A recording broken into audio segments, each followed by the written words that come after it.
हाँ सरवर भाई, कहाँ है तू? अच्छा, घर आ रहा हूँ। ठीक है। अब चलता हूँ सरवर के घर। ये कहानी असल में मेरे दोस्त की है, जिसका नाम वसीम है। वो काफ़ी परेशान था जब मैं उससे मिलने गया। शुरू दिन से ही वो काफ़ी परेशान लग रहा था, लेकिन मैं उस पर ज़ोर नहीं डाला। क्या कैफियत थी उसकी, वो मैं नहीं जानता था। सरवर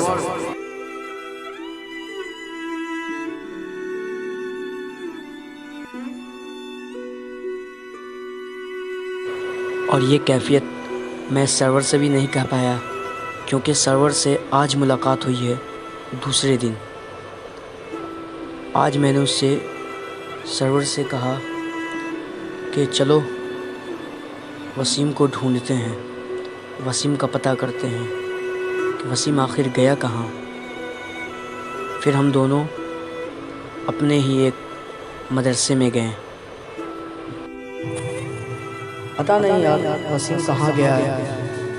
2 दिन से पता नहीं, दिख नहीं रहा है। परसों चांद रात के दिन, जिस दिन चांद निकला उस दिन वो मुझको दावत दिया, और कल जब उसके घर पे गए दावत में तो उससे मुलाकात नहीं हुई।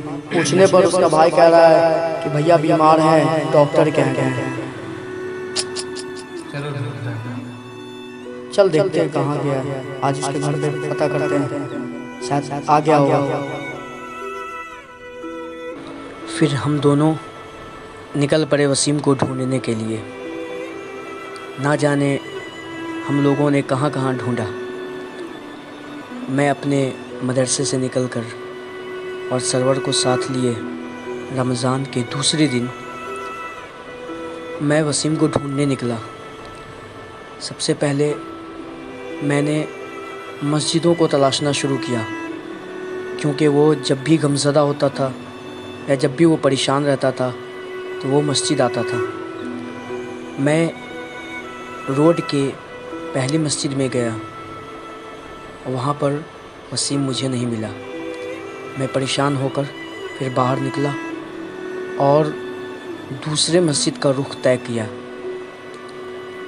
जब मैं दूसरे मस्जिद के पास भी पहुँचा, वहाँ भी वसीम मुझे नहीं मिला, और मैं वहाँ पर सोचने लगा कि आखिर वसीम इन दोनों मस्जिद में नहीं है तो फिर कहाँ गया होगा। फिर कुछ देर के बाद याद आया कि वसीम हो सकता है जहाँ हम लोग चाँद देखे थे, शायद वहाँ हो।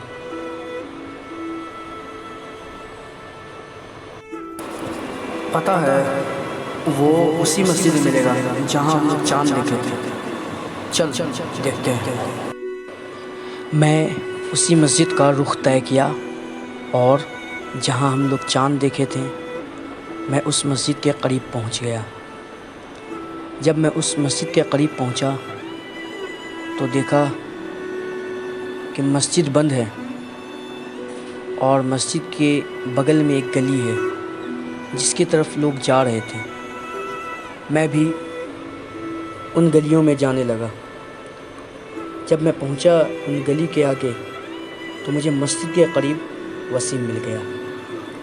या अल्लाह का शुक्र था कि वसीम मुझे मिल गया।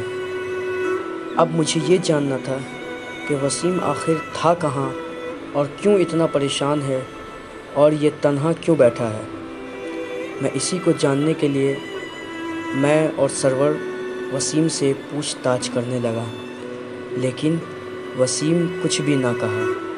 वसीम चुप रहा, मुझसे मुसाफा किया और कहा कि खैरियत हो।